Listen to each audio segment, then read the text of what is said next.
This demo assumes you've already logged into cPanel and are starting on the home screen. Now let's set up an autoresponder.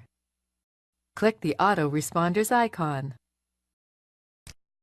This is where you create autoresponders for your email addresses. Autoresponders send messages back automatically to anyone who sends an email to a specified address. Enter an interval value, then enter an email address you want to send an autoresponder for. An interval of 8 hours means the autoresponder cannot send more than one email to an address within an 8-hour period.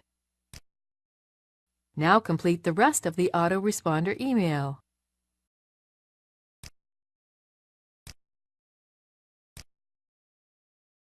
When finished, click Create, Modify. That's it. The autoresponder has been set up.